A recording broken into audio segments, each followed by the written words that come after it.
welcome. Thank you for joining us tonight for this important conversation as we continue to talk about the violence in our community and the ways that we, especially as women, can impact what's going on in our community and make a difference, make a change.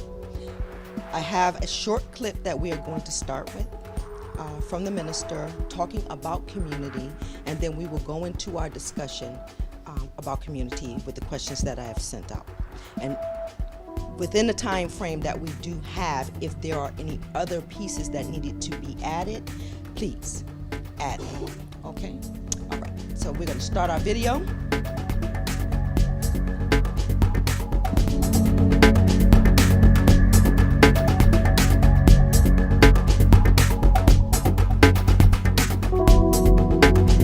Hi. My name's J.C. McCauley. I'm Naisha McCauley, and you're watching AccessTV.org. A safe place to live and a decent place to live with the same white supremacist education that our children have to suffer under?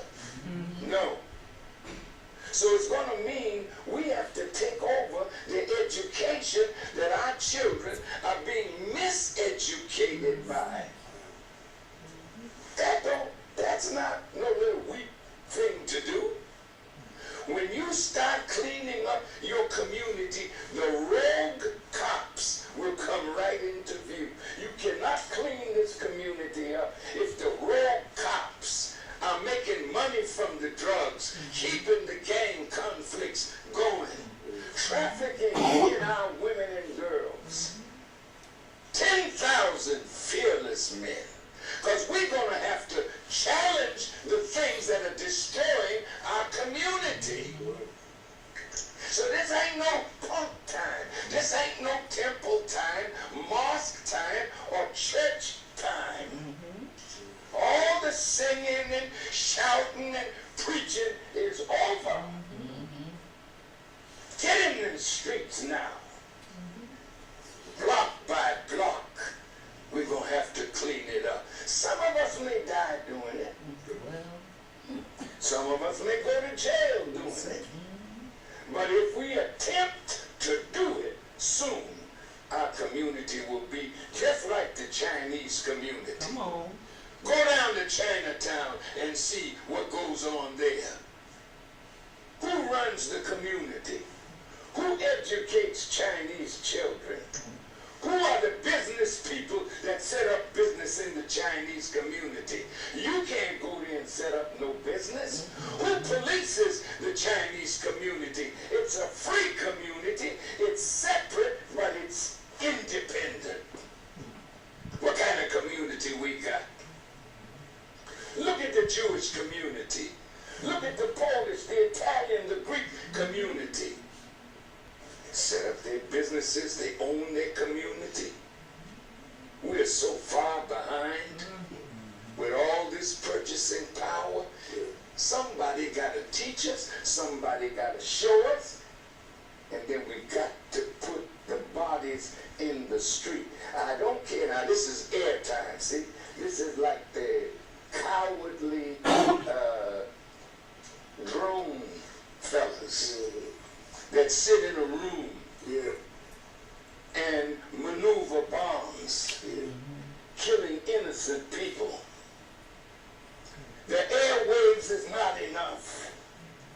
The television screen is not enough. You got to put boots on the ground who are trained and are willing to make the sacrifice of life itself to see our community made a decent place to live.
like at this time to ask my panel members if you would come up to the front.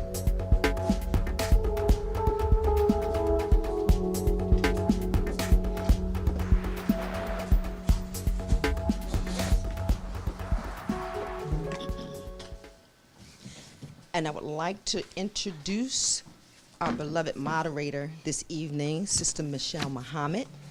And I will ask each panel member if you would introduce yourselves.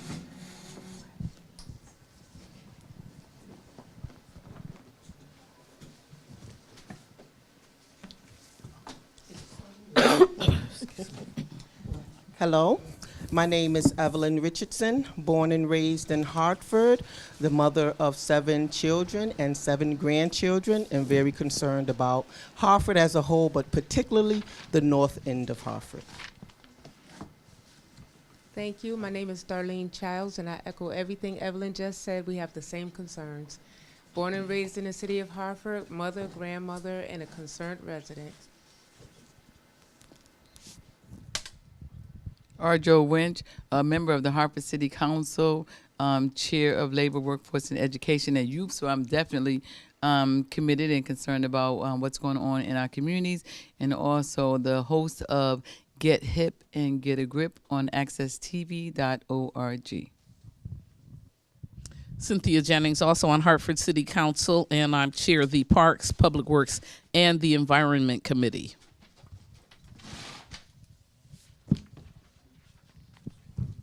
Well, thank you, young ladies, for joining us this evening to have an important conversation. This is billed as a series under One Sisterhood. And I think the biggest thing is we'll start this conversation here, but then as the minister just shared, it's not enough to just meet in a room and have the conversation.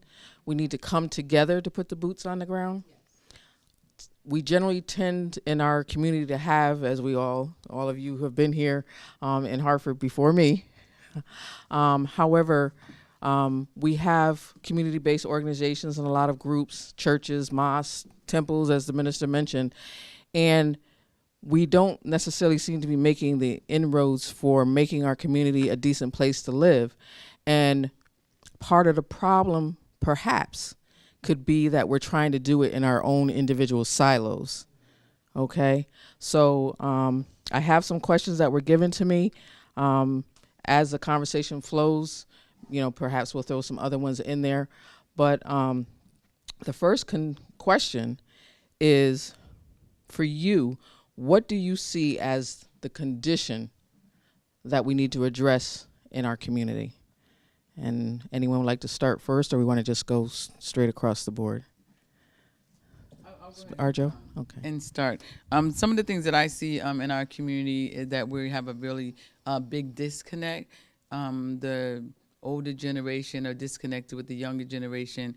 The generation who are in the same generation who are on the track to doing one side of things, what they think are good, right, are being, you know, downed or talked about by the other side. So then it discourages people. So, you know, kids don't know which way that they want to go. The other thing that I see, and I always say people listen too much to WIIFM, was like, what's in it for me? Yes. And if there's nothing in it for them, why should I do it? But in everything that we do for one another, it's also something in it for us. And I have like a list of concerns, but I'll give some other people some time. Okay, thank you. Sister Cynthia? Excuse me. I'm sorry. I think the condition we need to address first in our community is, number one, to get our men out into the streets and know what their role is. The women can do a lot, but we also have a lot of influence in terms of how we raise our families and the role that we take and the role that the men take in our communities. And in order to stop the violence and, you know, under One Sisterhood, we need to all be in accord that our men should be out there doing their job. Thank you. That is certainly one part of it. Sister Darlene? Hello. Good question. What I see in our community is a lot of depression, a lot of anger. People are upset and don't understand why. And I just believe there's so much going on, and under One Sisterhood, we can do a lot to help women. I always say women always control the atmosphere. We control the environment. But if we can get a hold of the depression, the anger, the hostilities that grow against one another, I mean, for me, it's to a point where we're fighting each other and we don't even know why. So if we can get a hold of, trying to get programs or certain resources to help us to deal with those things, it may help a lot. Yes, ma'am. Thank you. Sister Evelyn? Yes, so I'm going to stick to my script because That sounds good. so the way I got the question was, what is the condition of our community? And everyone spoke to that. But when I first read it, I said, oh my gosh, is this a trick question? Because right now at this particular inroad of my life, I'm stepping back so that I can reflect and, put some things in greater perspective. Because sometimes when I'm so busy, sometimes perspective can get lost. So I was like, oh my gosh, is this a trick question? And then I said, okay, you have challenged me to choose a direction for my train of thought. Certainly I can see the community in two lights. There's always a positive and there's some negatives. So, and usually one may outweigh the other, or it can be equally balanced.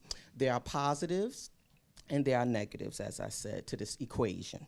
But for the particular forum and for my particular line of advocacy, I will look at the condition of our community, not only from the piece of my 52-year-old mindset, because I can get lost in that. I don't live my mess, so, everything all right with me. But which has a degree of contentment and familiarity with the state of affairs and the conditions of my community. But at my age, I am well aware that how I or my peers and elders see the community just may have very little relevance on how our youth see our community. And it just, our youth are experiencing the reality of the community we and I handed them. So I want to go down because I ended up reading an article in the newspaper last week, and it was an article, if I can get this to go down, I just want to share a bit of it with you. But the article was written by a man named Keith Fanoof, if I'm saying his name correctly. But from what I recall of the article, it talked about Hartford having 52% of its property non-taxed. Right. And on top of that, the average median household income is $29,000. If you ask me, that's our issue. Okay. You young ladies hit so many good points, and I think probably what we want to get out of this, like I said, we're starting this discussion here, but one of the big issues that I'm starting to understand with my 50 something mind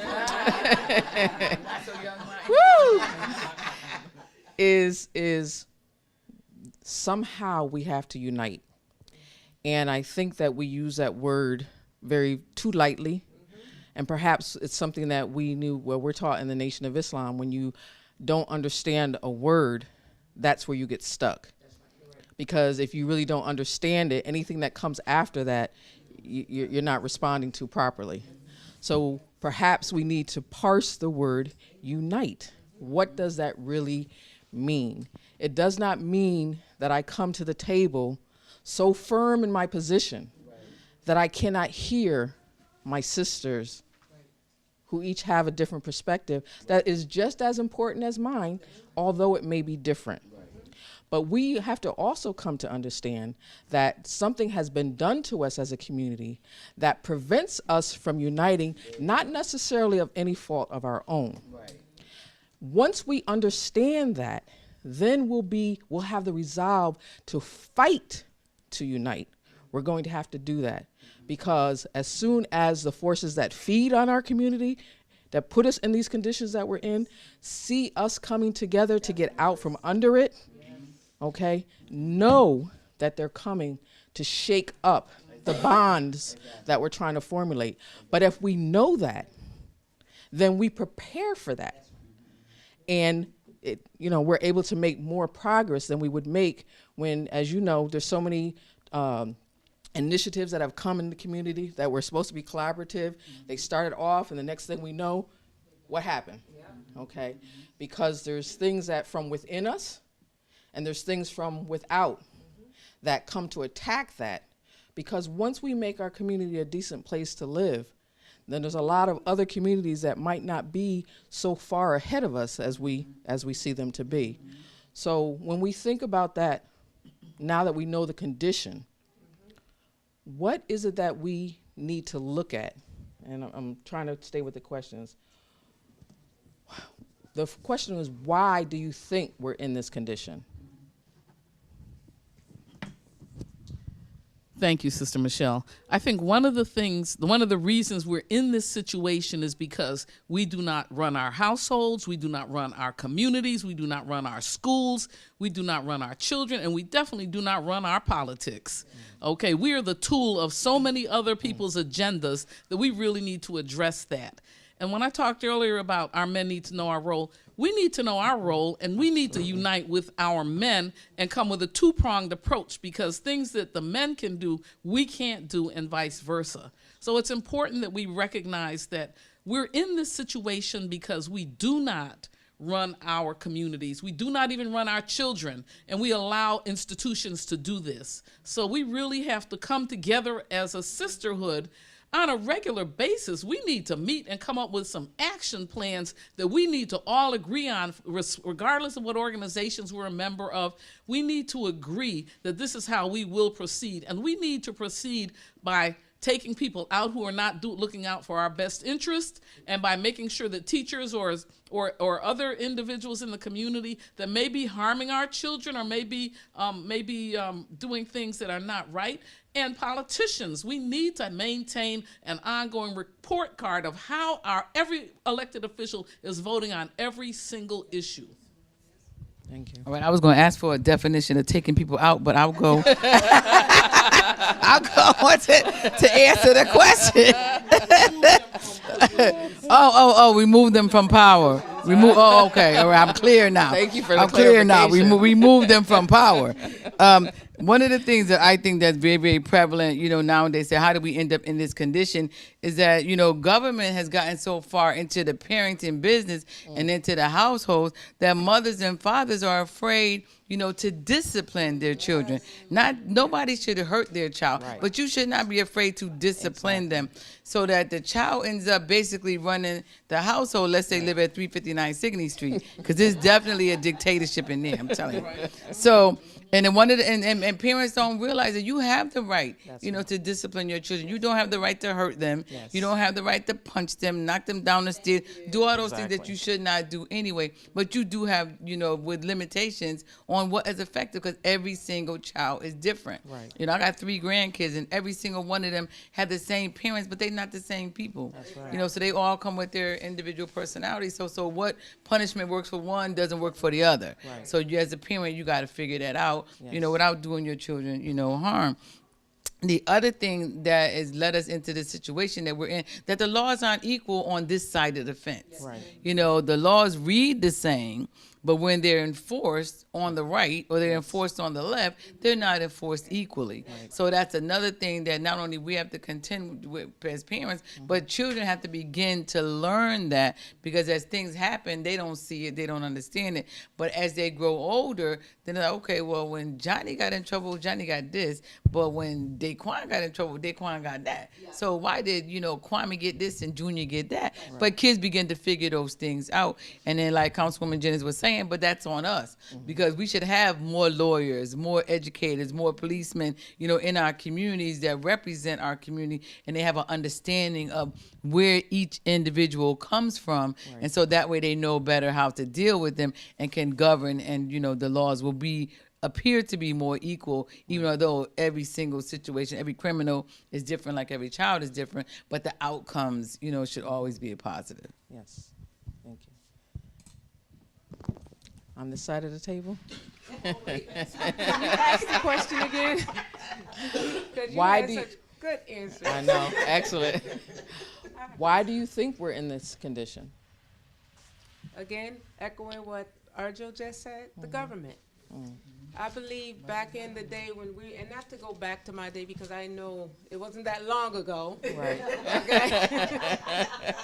But I have to say this, when coming up as a child, discipline in our home was done by the mother and the father. Exactly. And because DCF got involved in our household, the government, I'm just gonna call it the government, they came in and destroyed that. And Right. when the parents were disciplining our children, they weren't getting arrested. Right. Now the government came in and said, DCF, if you hit your child, they're gonna take your child. And they take your child and put that child in a worse environment than they were already in.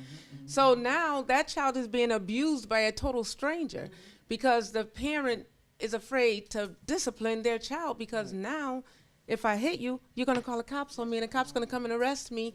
No. Listen, don't let the government raise your children because the whole plan is by design. If you don't discipline your child, the police will. And if your child get arrested, they have a record. Now, as an adult, they're going into elementary school, getting our children and putting them, arresting them, giving them records, making it difficult for them to get jobs. That's part of the problem in our community. Half of our community cannot vote. Half of our community cannot get a job. Right. And it's bad because, and they're talking about second chances, but you don't even give the people walking around here on the street a second chance Right. when they need the help. They want to work, but they can't get a job because you're suppressing us, oppressing us. And it's not good. It's not good. So the question again, say it one more time. The question again is, why do you think our community is in this condition? The government. Let the government get out of our way so we can raise our children. We had jobs. I had a job at 13. 13. When the majority of us was working back then, we made our own money. We went to school, bought our own school clothes. We didn't have to rely on the parents to go to work and do all of that and pay the bills and do everything at the same time. Now, those opportunities are not available to our children. So what do? They get to hang out in the street and do nothing. And that causes a lot of problems for our community. So we can just get back to at least getting the government out of our business. We're a community. We can raise our own children. It took a village to raise a child back in our day. And we still have that same village, but we're just scattered. We need to get it back together. We have an opportunity to raise the bar on our own community. The police don't need to do it. Right. The mayor don't need to do it. That's right. The mayor should be coming to us, asking us, what do we need? We do not need to go to him and say, what do we need? He need to tell us, what do we need, and then we can get it done. But somehow the roles have reversed. Yes. We took backseat to everything. And we're the main person. We're the people of the community. It's our community. Women and men, not just women, not just men. It's our community. We want a good environment for our children, but in order for us to do it, we have to unite. We have to come together so our children can see us working together and they'll see a future for tomorrow. They're not seeing it the way it is now. We're so scattered, Right. and it's ridiculous, in my opinion. Right. Evelyn?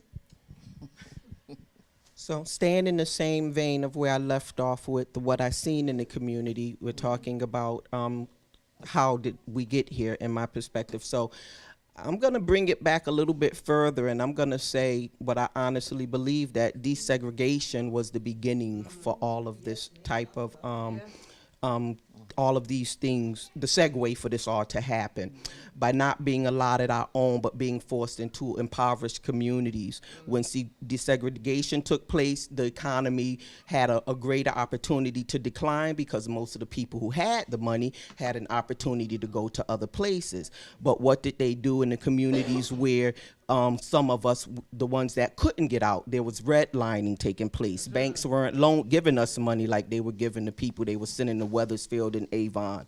So redlining, but certainly politics, systemic oppression, and local community level corruption, because we have to take some accountability of our own.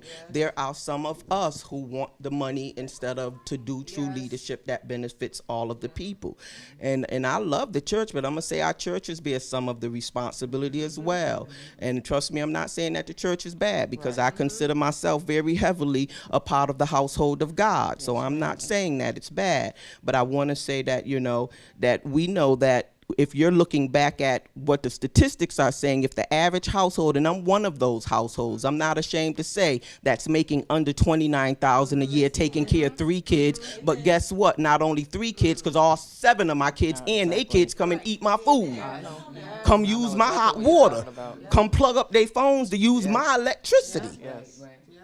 So when you have that type of thing taking place, you say, well, okay, well, a family making $29,000 and some making $10,000 a year, they're not able to buy any property in the neighborhood. So what are our churches? What are the household of God doing? They have the opportunity to be able to invest in the community and help us all to be able to come. There be some black ownership in our own neighborhoods. So I want to get past here, like buy up our own communities, but I strongly believe that it does not happen on a large scale because we would rather deal with the white man than with each other. We would rather spend our money in the white stores than with each other. We would prefer to save our money in the white banks than with each other. So there we have this systemic, this what you call it, perpetual habit that creates more damage to our own communities. Well, and looking at what we're talking about and parsing the word, I looked up the word unite. And unite means to join, combine, or incorporate so as to form a single whole or a single unit. Now, perhaps we thought unite was still having all these separate parts. No, you might come together as separate parts, but then the lines disappear. But we have to be in agreement with what it is that we want to unite to do. And part of it, I think, for us is learning how to give our own narrative.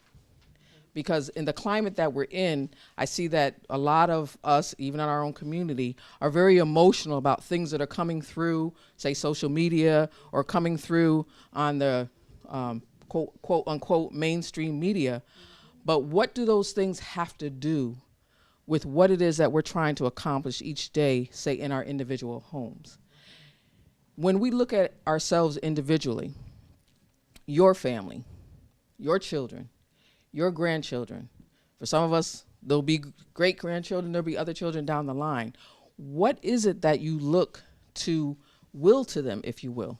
Do you want to will to them what we have now? And if we don't, what is it that we're willing to do, to sacrifice, to come together as this single whole and single unit, and also realizing that as in our attempt to do this, there's going to be a fight. Because for some of us, as you said, who have our own agenda, and then for others, us coming together does not benefit them, okay? So what is it that you think that we could do, or what foundations can we put in place for our community that would help us to seriously become a whole unit?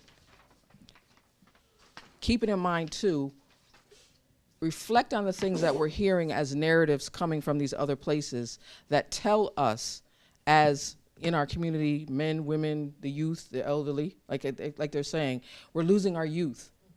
Who said that? And then are we losing our youth because that was someone else's narrative and we just believed it?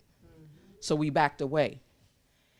And then taking ownership of what's going on in our community, I heard us say the government, and that, while that's true, a lot of things that go on in our home, the government is not there. So what are your thoughts in regards to that? What type of sacrifices are you willing to make, or we're willing to demonstrate for those that we want to come and join us and putting forth this effort and making our community a safe and decent place to live? I'll start with something that the Hartford City Council unanimously passed on September 11th, and that was a resolution to save Connecticut's economy by ending mass incarceration. We have to recognize that the state of Connecticut has 14,335 people in prison in this small, tiny state. 71.3% of the people that we have incarcerated are African American and Latino, with twice as many African American men being incarcerated than Latino men. We have to recognize that the nonviolent inmates are not able to afford bail. Some of them are in there for child support. There are many, many nonviolent people that are in the Connecticut prisons because it is a money-making venture. Right. Okay? And mass incarceration has created an economic crisis which is sinking Connecticut's economy now. Right. Now people are starting to realize that we don't have any more money. If you can see, we've gone 108 days now with no budget. The longest writing budget discussions, deliberations ever. Yes. And so we're talking about towns and cities also not being sensitive to the fact that Hartford was going under financially, right, even though there's no commuter tax. So Hartford residents pay 100% of the cost for police protection, fire protection, for road plowing, for street maintenance. Hartford residents pay that. Right. And there is no will for anyone else to do anything, except when the budget went so long that the towns who looked at us as mismanaging them now are faced with downgrading. There was an article in the Hartford Current that said 51 towns and communities are under review for downgrades, and now they're saying things like, we need to support our towns and our urban centers, because my position is if Hartford goes under, it's a domino effect. Yes. You're all going under. Everybody who comes to Hartford, we have 123,000 people who come into Hartford every day to work. Okay, while Hartford residents, there's only 124,000 Hartford residents, but nobody pays for that except for Hartford residents. So if I wanted to will my children anything, it would be an end to slavery. And we can all agree that anytime one person in a family does time, the whole family does time. Absolutely. So we need to address mass incarceration, and we need to refuse to allow a state to incarcerate more of us than South Africa incarcerates on its own in terms of black men. Wow. Well, that's a mouthful. Yes, it is. But and that goes back to, where the laws are not being, equally distributed to each side. But I have commonly, and will continue to say, I can't believe that we are as broke as we're making out that we are. Because like Councilwoman Jennings has said, we're 108 days with no budget, but we're still surviving. Right. And payroll is still going on. Right. And people are still spending money. Right. So when you're broke, you stop spending. That's right. You stop hiring. Right. You cut whatever it is you need to cut. Absolutely. There haven't been those cuts. Right. So the city's still moving forward. So I don't know. I could be wrong, but I'm not believing that we're as broke as we say we are, because I see money being spent on things that we don't need. Yes. And I don't need to go down to the list of what those are. In this program, we don't have enough time. Right. But I'm not on the side of believing that. I also am on the side of, not believing that the city needs to, file or be eligible for filing of bankruptcy, because we have, like she said, 125,000 people who live here. How many of those people have been consulted to say, do you want me to put your house in a bankruptcy? You want your business in a bankruptcy? You want your children's schools to be considered while I file for this bankruptcy, while still mandating that you pay your taxes? Right. Is this a decision that you want me to be? Because government is representative.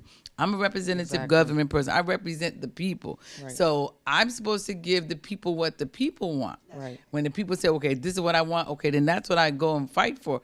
I haven't seen or heard an outlandish or a cry from the people that says, we want Hartford to go into bankruptcy. Right. I've not seen it. Exactly. So until that happens, I'm not there. Now, getting back to our question, Cynthia got me off on that one. But anyway, what are we willing to sacrifice? Exactly. We have over 200 faith-based organizations inside the city of Hartford. And if we're going to be a unit, we're only 12 square miles, then those 200 leaders of the faith-based who have a dedicated group of individuals who come and worship with them at least weekly, whatever day that is, need to be at the table and say, this is what we need to do to help save our people as a unit, as a community, as a city, because we're not that big. You know, many of us know each other, and we probably are related somewhere. Exactly. You know, Yes. so we're not that big, but it is a fact that there are 200 faith-based organizations, churches, Yes. not even the other nonprofits, Right. just faith-based alone, more than 200.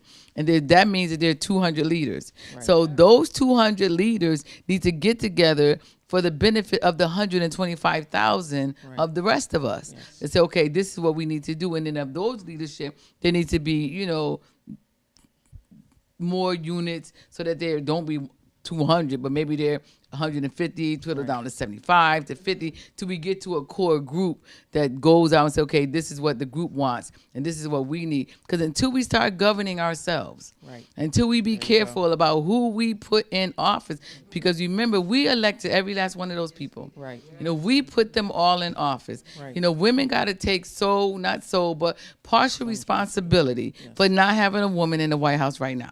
Many women got to take that on because women did that. You know, we said, no, she don't need to be promoted. So we'd rather take 45. I had some other words for him, but, you know, we'd rather have 45, let him make a mess than give her a promotion opportunity. So we got to take that. And you know, and live with it. And so hopefully the people who see that now go like, oh, well, you know, maybe that wasn't such a bad choice. So the next time whoever that might be, says, give me an opportunity, you know, maybe people will be more willing to open up. Because women, like, you know, we keep talking about men and women, we have different psyche. You know, we're accustomed to multitasking. Yes, you know, we we are. take care of him. We take care of the house. We take care of the kids. We take care of the bill. So we're accustomed to doing that. We don't need to be Right. taught to do that. We've grown up doing that. Right. So it's just a part of who we are. Right. So I don't understand the analogy that some people make that's, you know, should not have been a possibility. But getting back local to here, Yes. what we need to do is continue to have these kind of conversations, not just in this room, but Right. outside of this Outside this room. room. You know, outside of these walls, in the community where those people are who we're saying you need to come to the table. Right. So maybe we need to go visit those 200 churches every week, take our program to one of those churches, Yes. you know, and say, listen, we need you to be a part. Right. You know, I don't care if you're blue, green, zebra stripe, whatever language you speak, you know, we'll bring somebody who speak your language so Yes. that you can understand. We all in this together. Yes. And so if a group of us fail, then all of us are going to Absolutely. eventually fail. Absolutely. Okay. Some very powerful thoughts that we know. I'm of the mindset that perhaps we need to do things a little bit differently, and Sister touched on it, and that's what I was alluding to. A lot of times, there's people in our city who have an opinion, but they never get to have a voice. And some of them are holding back because they've been shown that we don't care about what your voice is. So perhaps going forward, when we think about what are the foundations of our community, those may need to be adjusted. We know there's some issues with faith houses, and then I won't say just churches, because there's other faith houses that are not necessarily stepping up either, or other community-based organizations. I think that in the effort of coming together and encouraging everyone to have a voice, a group can start off to reach out to those who we don't normally hear from. You know, as I mentioned again, what the minister said, boots on the ground. And he had given us a strategy within the mosque that we did at one time, but it's been a while, and we need to do it again. But you heard what he said. We were told, go door to door. That's right. Okay? And perhaps that's the only thing we haven't tried. To go door to door. Because when I've heard us say we need to learn how to govern, we should govern ourselves, truly. She spoke about maybe we didn't make the best decision for our own best interest in picking 45. That one. But what tends to happen also is because we haven't taken in the knowledge or even to know what is in our best interest, that sometimes we're giving choices that are really not a choice. You understand? So that's another piece that we need to look at. What are the concerns that we have? Okay? And then becoming educated on those concerns. And then really, really vetting the people that come before us and say, I want your vote. And what we were taught is, you know, what good is it to have a choice between Satan and Lucifer? You understand what I'm saying? So we need to grow up. I heard us also talk, and we know in our community, something that we hopefully will learn to be more careful, because there's a narrative that's been put on our community of the black woman versus the black man. Right. He's not in the house. She's being portrayed another type of way. We don't have to accept that, okay? And our words have power. When we say such things as, there's no good men, there aren't any father, we make that a self-fulfilling prophecy, okay? So perhaps we need to learn how to think different. We were taught, accept our own and be ourselves. That's part of the issue in our community, starting with education of our children, okay? Do we really think someone from outside of our community will teach our children what they need to know? We've been taught that we're have a kindergarten to prison pipeline. How long have we been talking about that? How many of us have honestly pulled our children out of that pipeline? Whose fault is that? At the end of the day, those are our children. And really, even though we may have someone that comes in to, quote, educate, honestly, that's our responsibility. So I'm just throwing that out there as perhaps a way to change the way we think. Get our youth, go to them and find out what's going on. And I'll just give a very quick example. I'm working with my granddaughter on her math homework. And my granddaughter's very bright, but she was struggling. And I'm not understanding, why are you struggling? So I stopped for a minute to sit down and go over her homework with her. And the way that she was being taught to do it was in such a convoluted way. Yes. I said to her, there's no possible way that this teacher told you to do this like this. Yes, she did. But then she showed me the example. But as parents, do we know if our children are in an environment where they're being psychologically traumatized? You understand that? But whose fault is that? How long will we beg someone else to stop miseducating our children? Wait a minute. You're not doing me a favor. I pay you. You get a paycheck for that. So what are the foundations in our community that we may need to look at, okay, as we work on learning how to be united and fighting to stay united? And then there's ground rules that we perhaps could develop so that if issues come up where, something happens and I'm feeling maybe funny about my sister, don't walk away. Find out what's going on. Find out if what was whispered in your ear is even true. Bring the person who whispered to you about her to and say, well, so-and-so told me that you did so-and-so and so-and-so. Okay? There's ways for us to handle things if we really want to fight to be united. And sometimes some of us have personalities that are a little different. That's right. Okay? We all know that we have some people, right, that when we see coming, we like, look. If he or she come near me one more time, I'm not going. So we have to learn to work with each other. We're all not the same. Some of us are very unique. Some of us are very special. That does not necessarily mean special is bad. It's just different. But as we work to really what this is, save our babies. That's the mission. And it comes in many different ways. Keeping them out of prison, keeping their minds from being damaged with miseducation, keeping them from being emotionally, psychologically, physically, sexually abused. Okay? So what is it that we can do? And a lot of the things that we do will actually go into our individual homes. And we may have to learn how to support those families that don't have that, because we have a lot of community organizations that, say, for example, deal with mental health.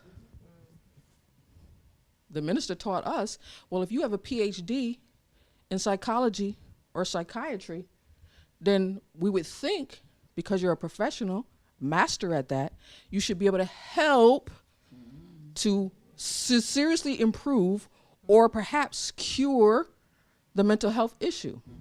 But if you can't do that, you see, we need to look at something. So foundations, okay? Any other issues that you think that we could also look at? And obviously 4 people can't do it, but we could lay them out there and perhaps start making that move in the community and really working with each other to move past narratives that we've been given in our community, that I can't work with you because you over on that side of town, and I can't work with you because maybe you know, your family came from Africa through the Caribbean.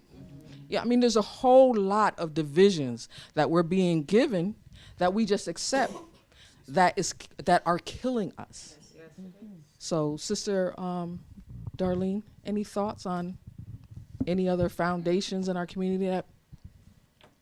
Are you sure you don't want to go, Evelyn? Okay. Don't worry, we're going to get to her.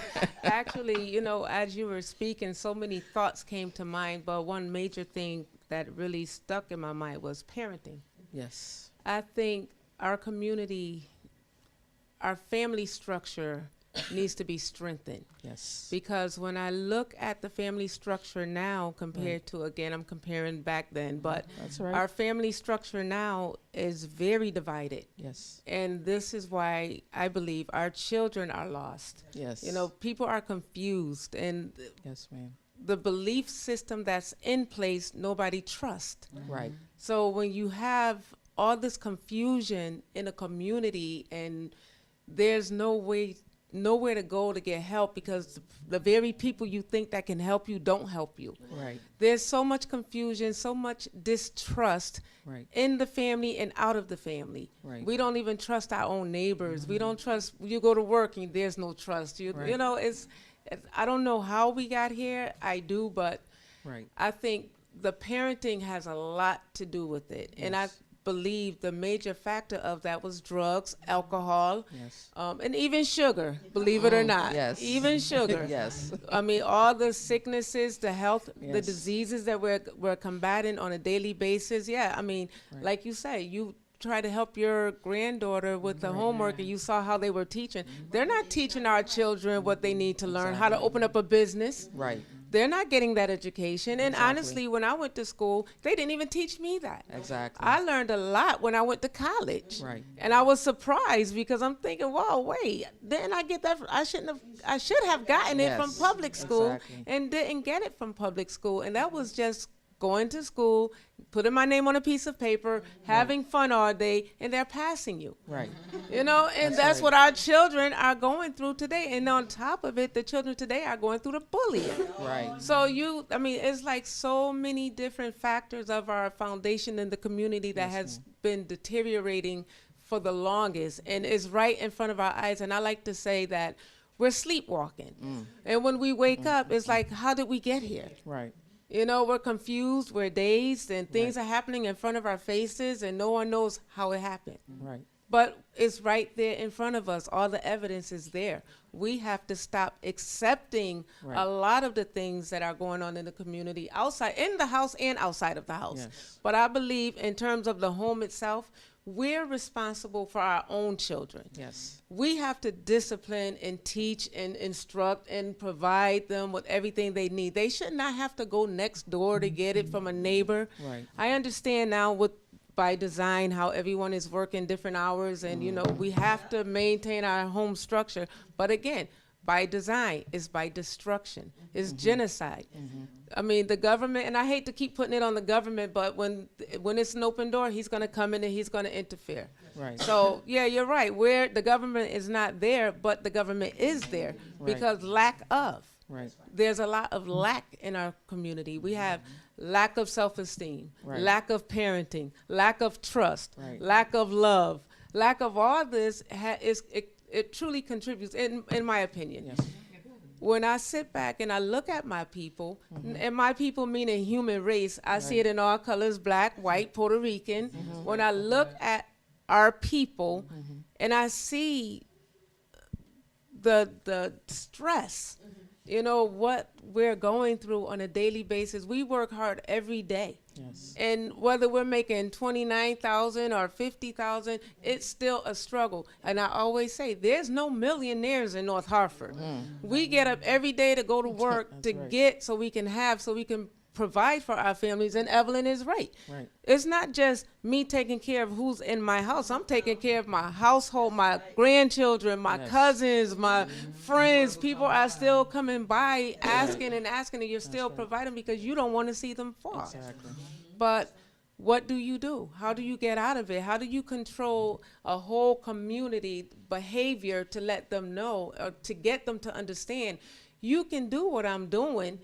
Get up, find a job. A job is not going to come knock on your door. You have to fill out an application and get a job. Right.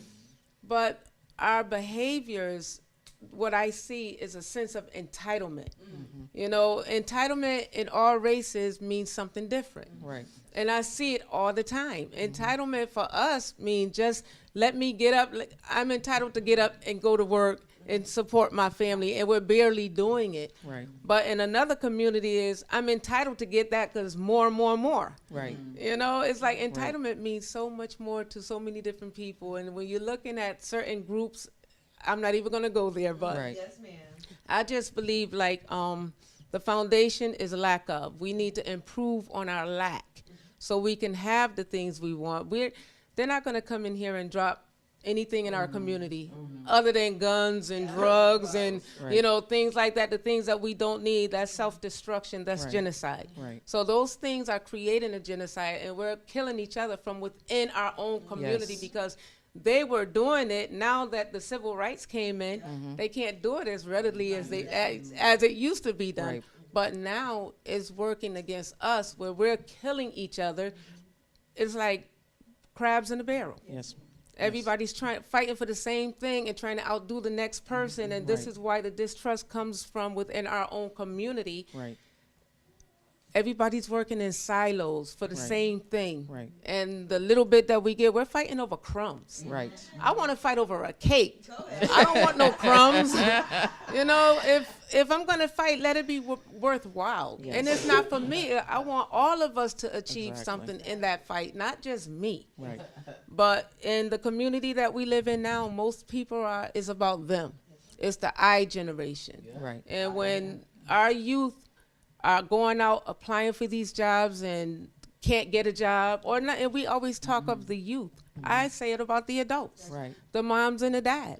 They're in the same boat as our youth. They Right. can't work. Right. So for me, the way I see it in our community, the resources that we have, they can be strengthened, because when you give a position to someone as opposed to them helping out what they plan to do, I'm going to help the community, they get in position, you don't see them. Right. And their way of helping the community is strengthening their peers. I call it nepotism. You know, it's nepotism. And while all along you have 10 people enjoying this fat pot, and you got 100 people out there still Starving. not getting anything. Right. And it's ridiculous. But I think greed, nepotism, distrust, lack of, is there again a lot of lack Right. in our community. So Thank you. You know, I think it's very important what you pointed out, and I'm just going to throw this before we hear from Sister Evelyn. Think about it. We know that there's serious mistrust in our community, but what can we put in place to bring the trust back? You see, it's called thinking, not being on the same roller coaster. Okay, we know for some of our people that based on this society and what this society dictates, they can't get a job. What prevented you from making your own? You understand? So there's so many things, but we're not having the benefit of it because sister has a jewel, you have a jewel, and like you said, I'm just getting fat with my own few with my jewel, okay? While everyone else is dying. And then we're taught that you cannot rise above the condition of your people. So maybe you are a billionaire, okay? But then what happens when everyone else around you is starving? Do you feel good about that? You see, so these are the things that we as a community really need to start having conversation, not meetings. I'm with the community. I'm tired of meetings. Okay, I'm tired of hearing myself just talk about the problems. What are we going to do about it? We know what hasn't worked, so why are we even going back to try to do that same thing? You understand, Sister Evelyn? So much good stuff. When I looked at the question, foundations of a community, I kind of like, said, okay, community, that word, it's sort of like that word unity. Right. Everybody uses Exactly. community. Exactly. So, That's right. So what is the community? 9 times out of 10, when the first thing that comes in my mind, people usually tend to think of the houses, the buildings, the park. Exactly. That's the community. Right.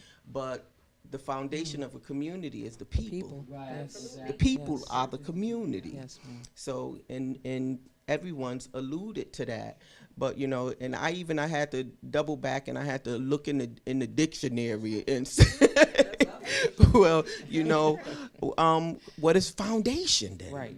If we're talking about a foundation of community, and one of the definitions said it's usually at the base. It's the load bearing part Come on now. That's of right. something. That's right. So who are we? Right. The people. That's we right. are the load bearing part. Yes. So therefore, if we view the community as a building, so to say, that would crumble without the support of that which is the load bearing part. Right. It crumbles without the people being performing the function it's supposed to function as. That part which is below the buildings to sustain its erected state, I would have to surmise that the foundation, of course, is the community. It's the people. Right. Now, hear me out, peradventure. If this is the case in our community, in all communities actually, but I'm only focused on our Black community today, if the foundation is corrupt, the building will topple, no matter what we say. Can I speak to that, because that's so powerful? I have a book that I'd like to familiarize you with. It's from the Million Family March. It's the National Agenda, okay? Public Policy Issues, Analyses, and Programmatic Plan of Action.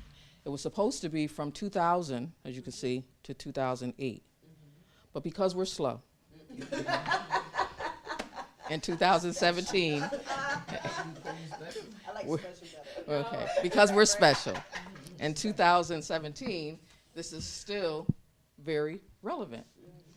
I just want to read something very, very quickly, but just as a thought as we're moving. And I'm encouraged by this, because it's not enough to just look at what the issues or the problems or whatever. What are we going to do about it? What are we really going to focus on and make happen? Okay? And the whole idea is, as this train moves down the track, more will hop on. Right. I don't know if any of you have had the privilege of seeing the movie Rosewood, but I know at the end, when that train was going down the track, and we show our people who had to hide in the woods, our men that had to hide in the woods, trying to jump on to that train. Okay? So just keep that in mind. But what's needed in our community is atonement, a prescription for moral and spiritual renewal. If my people, which are called by my name, shall humble themselves and pray and seek my face and turn from their wicked ways, then will I hear from heaven and will forgive their sin and will heal their land. Okay? It didn't say if you're a Christian. It didn't say if you're Muslim. It didn't say if you're Jew. He said, if my people. So if we own him, whichever way that we own him, you are his people. Right. And he's given us a directive on what we need to do. Now, while we struggle, and this is my personal opinion, while we struggle in our community is because we try to do business like other people do business, but our very nature is of him. So we can't have success because we're trying to put something on our foundation that can't handle the load. That's right. Okay? So it says here, the root of the problem in America is spiritual, necessitating a spiritual solution. Didn't say Muslim solution. Didn't say Christian solution. Didn't say Jewish solution. Whatever it is, okay? A spiritual solution, however you recognize that. Because those principles are all the same. The president, now keep in mind this was done in 2000, should call for a convening of the spiritual leadership to spearhead a moral rejuvenation among the American people. Representatives of all races and all faiths should be brought to Washington, D.C., or a central location in Hartford, to hold conferences with the president and government leaders toward the aim of developing programs for building the values and moral backbone of America/Hartford, and for building better race relations. A convening of the spiritual leadership with the leadership and government is a first step towards building the country's, the city's moral backbone. We cannot get out of what we're spiraling down into until we have some morality. The central problems we should focus on are the basic value of human life, greed, criminal behavior, and the treatment of women. It's the mistreatment of women that is the first act of criminal behavior in the society. Atonement is the seeking of forgiveness and guidance from Almighty God, however you recognize him. The process of atonement includes the recognizing of the wrong. We got to recognize it. It's not going anywhere. We're not ostriches. Okay? Acknowledging the wrong, confessing to it. It's okay. We've made mistakes. Some of us have done things not really understanding the consequences. But that's okay because we have a forgiving God that we can turn this around. Okay? Because he said so. No one else can tell any of us any differently. Okay? So we confess to it, we're repenting from it, we're atoning for it, forgiving, reconciling, and perfect union with Almighty God. Please note, however, that the process begins with recognition. Do we recognize the value of human life? That's the thing. Every life is sacred. So what we put in place should not harm not one. And if it does, then we need to go back to the table and revamp it. Can you please not lose that page? Okay. I need Certainly you to will. really cut and paste that and send it to number 45 and let him know what atonement really means, and because it needs to start at the top. Well, you know what? It does. It needs, Understand? yes. Because we're also You're taught right. to not cast pearls. Yes, absolutely. Okay? Absolutely. So you can, but sometimes we know when it's a losing proposition. And it's wasted energy. And all I'm saying is, aren't there more important things that we have to do than to convince someone Right. to have a decent sense of other people? We don't have time for that. Right. In the meantime, our children can't find Exactly. jobs, don't know enough to make a job, are being mistaught, are being molested, are, and the list goes on. Yes, it does. So the last thing, because I don't know how much timing we have. Okay. Oh, okay. This is the last one. What are the issues you believe should be addressed? We're going to list those carefully, and thank God this is being recorded because I'm not taking notes right now. But we're going to use this to frame, God willing, how we'll move forward and having a tone and a spirit. See, the atonement, as we said, has a tone. And if the tone is right, when you appeal, the right ones will come. But then he protects us from the ones that may not be, as long as we move looking at it the right way. Sister Evelyn? So, sticking to the script. What are the issues you believe should be addressed? So, I said that families need to focus more on our own households first. Until we have that in order, we can't really come together to help other families. Right. Start at home first. Yes. We need to use our advocacy to create more unity within ourselves. Right. Again, I say that people are the foundation. We have been working in our silos for many decades trying to create change, and our communities are slowly drowning because of it. Right. I've had many encounters in my brief stint in community work, volunteering, and politics to have looked at our issues straight in the eyes. Mm-hmm. I've seen them. Mm-hmm. The sad part is that I think we don't see our contributions right. to a failed approach. We have ourselves individually at certain times contributed to that failure. Yes, yes, I don't think any of us are above that. No, we're not. The sad part is that I believe it is important that unless we can be a positive contribution to the cause, that we remove ourselves from the equation. I know I heard you earlier saying that, fight to stay together, but say I don't like apples and everybody else like oranges, and ain't nobody gonna buy no apples because everybody like oranges. Well, I'm gonna have to go somewhere and find an apple, by God. Some people you just have to let. And perhaps if we mature, y'all can try some apples, apples, know enough too. To buy some apples. That's right. Exactly. So, positive contribution to the cause. If we can't be, about the cause, we need to remove ourselves so we can let other people work on it and get it done. Right. That's all it took. Right. Now, when I say positive, I'm not talking about no fake smiles, compliments, or flatteries that get us nowhere. Right. You can be a positive asset and no one likes you. So you ain't got to put on no fake smiles, give nobody no fake compliments, none of that. Because you can still be an asset even if no one likes you. That's right. But we need genuine people who are willing to get dirty for the cause and take a seat if they are just along for a comfortable ride. All the seats of prestige in heaven are taken. Last I read my Bible. The highest praise we will get will be the same as my neighbors in heaven. Right. Job well done, my good and faithful servant. Yes. Okay, darling. Okay.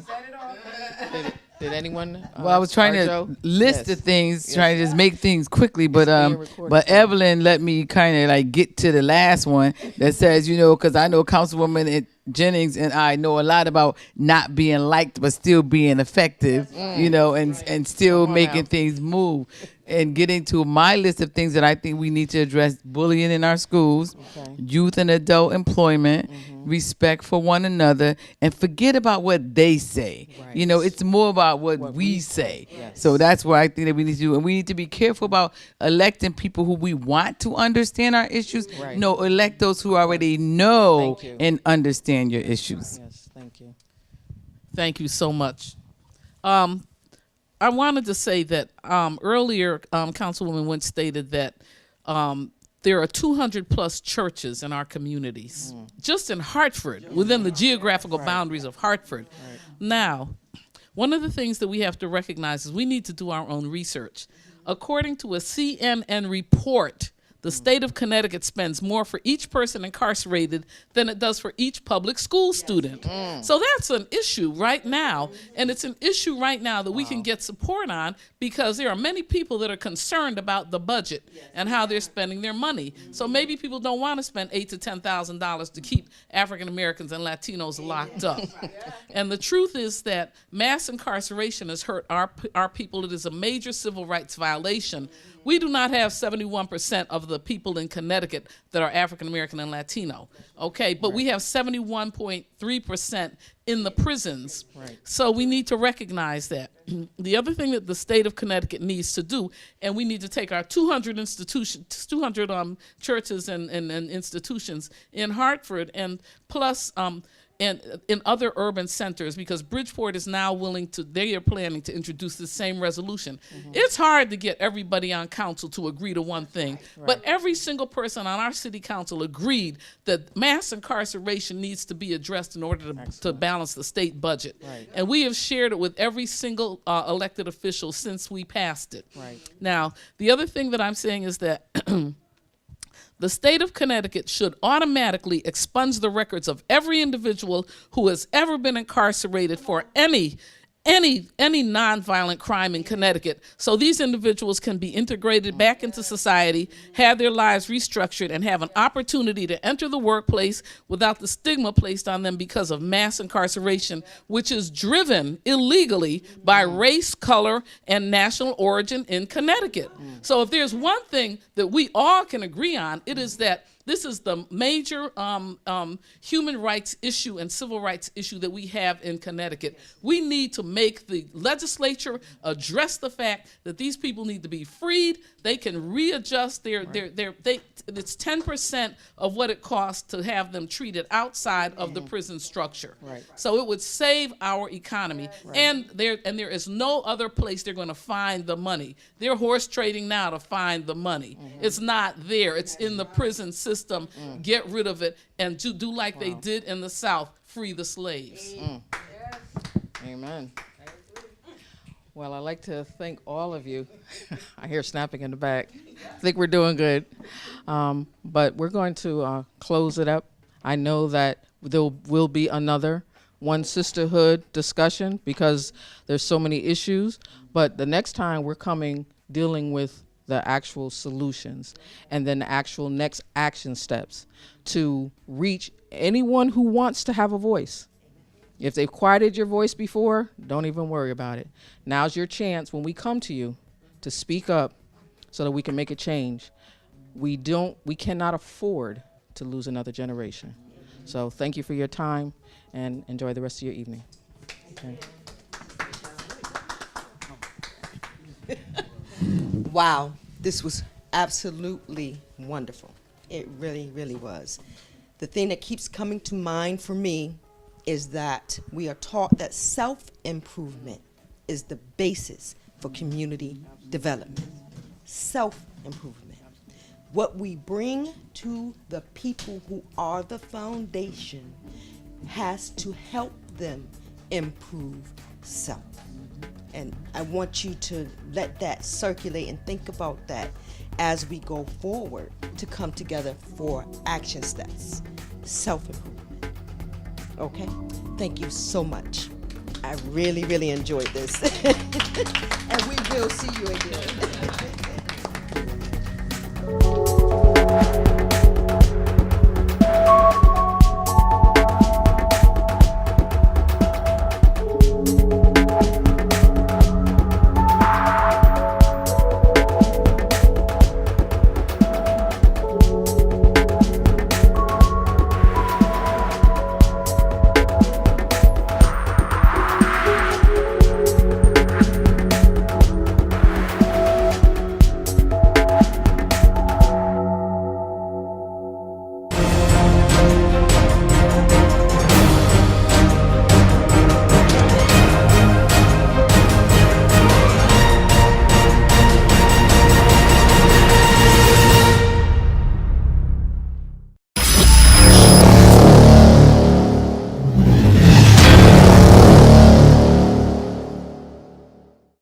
My name is J. Stan McCauley, and I do business as Lightsource Productions. I provide professional services in the area of strategic video communications. First, what we do is we help you craft your message using what I call the rule of the 5 W's: who, what, when, where, and why. We do event documentation, content acquisition, full-scale productions, editing, and of course distribution through our social media television network. And with social media, video is more important now than it has ever been. Whether you're talking big business, small business, nonprofit, church, or just an individual.